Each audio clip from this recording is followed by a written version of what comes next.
Semua bisnis dimulai dari satu hal, yaitu mindset. Banyak orang punya ide yang bagus, tapi hanya sedikit yang benar-benar berani untuk mewujudkannya. Padahal, mindset entrepreneur itu bukan bakat bawaan, melainkan pola pikir yang bisa dilatih dan juga pola pikir yang bisa dibentuk. Seorang entrepreneur memiliki growth mindset, yaitu percaya bahwa kemampuan bisa berkembang melalui proses belajar. Ketika gagal, mereka tidak berhenti, tapi justru belajar dari kesalahan tersebut. Gagal tidak masalah, yang penting adalah mau mencoba lagi dengan cara yang lebih baik. Entrepreneur juga adalah problem solver. Mereka melihat masalah bukan sebagai hambatan, akan tetapi sebagai peluang. Contohnya, ketika banyak orang-orang ribet mengantar barang, maka lahirlah jasa ekspedisi. Artinya, di balik setiap masalah selalu ada peluang bisnis. Menjadi entrepreneur bukan berarti nekat. Entrepreneur berani mengambil resiko, tetapi resiko yang terukur. Mereka menghitung modal, mempertimbangkan kemungkinan rugi, dan menyiapkan strategi sebelum melangkah. Keberanian harus dibarengi dengan perhitungan. Dan yang tidak kalah penting adalah konsistensi. Bisnis tidak bisa berhasil secara instan. Konsistensi justru lebih penting daripada ide yang besar. Langkah kecil yang dilakukan terus-menerus akan membawa hasil yang besar. Jadi, kalau mindsetnya sudah siap, langkah berikutnya tinggal mengembangkan kreativitas usaha. Untuk pembahasan selanjutnya akan dilanjutkan oleh teman saya yang berikutnya. Terima kasih. Halo, selamat datang di video edukasi kreatif kewirausahaan. Semoga bisa jadi inspirasi buat kalian yang mau memulai usaha. Kreativitas adalah kemampuan untuk menghasilkan ide atau cara pandang yang baru. Sedangkan inovasi adalah proses menerapkan ide kreatif tersebut menjadi solusi yang nyata dan bernilai. Sederhananya, kreativitas itu tentang ide, sementara inovasi adalah ide yang benar-benar dijalankan. Dalam kewirausahaan, keduanya harus berjalan bersamaan. Inovasi sangat penting karena membuat sebuah produk atau usaha memiliki perbedaan dibandingkan pesaing. Dengan inovasi, bisnis tidak hanya menjual barang, tetapi juga menawarkan solusi atas masalah konsumen. Selain itu, inovasi membantu usaha untuk tetap relevan dengan perubahan zaman dan kebutuhan pasar. Sebagai contoh, saya akan memperlihatkan produk botol minum. Secara umum, botol minum ini adalah barang yang biasa dan sudah banyak digunakan. Namun inovasi bisa dilakukan dengan menambahkan fitur seperti pengingat minum, desain yang lebih estetik, serta menargetkan orang-orang yang sering lupa menjaga kebutuhan cairan tubuh. Dari sini bisa kita lihat bahwa inovasi tidak selalu menciptakan produk baru, tetapi juga bisa berupa peningkatan fungsi dan nilai dari produk yang sudah ada. Kreativitas dalam bisnis sebenarnya bisa dilatih.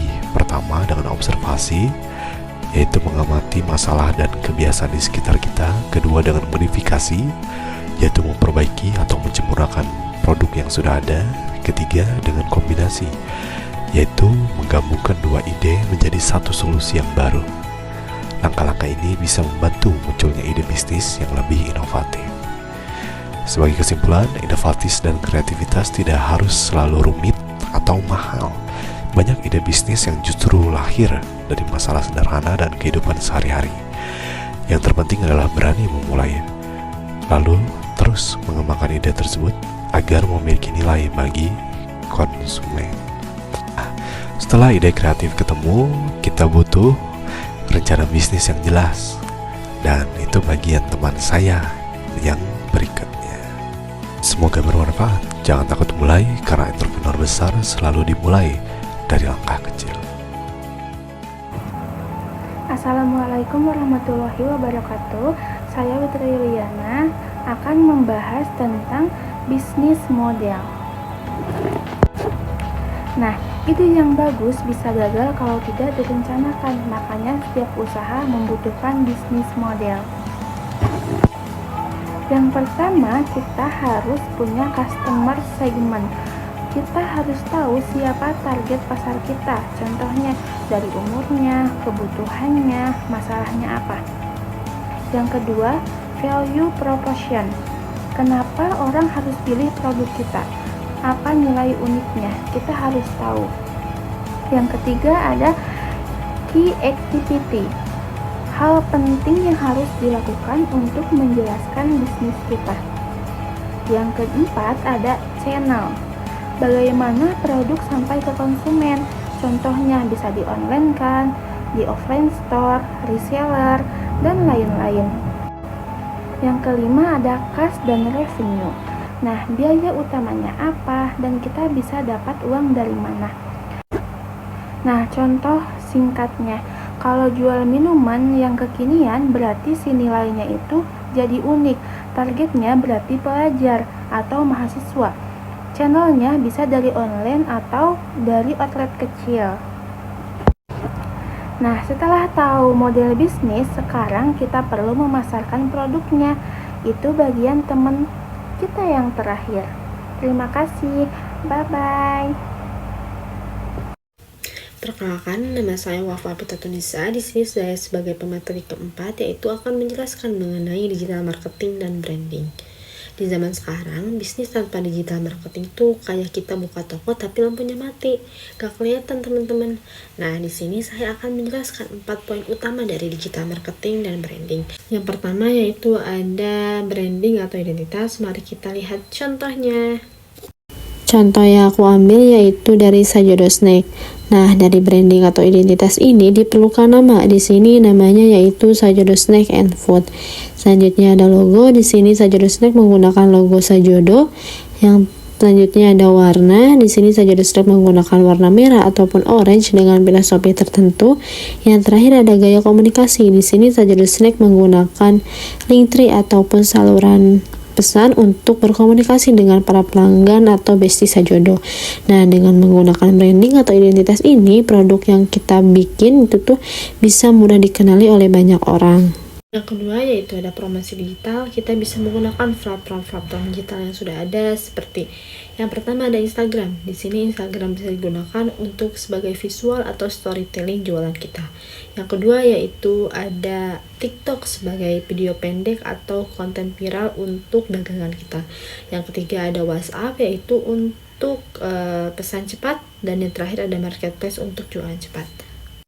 Yang ketiga yaitu ada konten 3E, yaitu educate, entertain, dan engage. Yang pertama yaitu ada educate, yaitu memberikan informasi yang bermanfaat mengenai produk kita. Yang kedua ada entertain, yaitu membuat menarik mengenai produk kita. Yang ketiga ada engage, yaitu ajak audiens untuk berinteraksi. Yang keempat yaitu konsisten lebih penting daripada viral.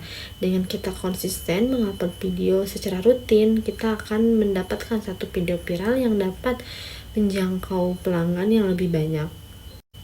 Untuk penutup, dengan kita menggunakan branding dan digital marketing, produk yang kita pasarkan akan lebih bisa dijangkau oleh banyak orang secara luas. Terima kasih.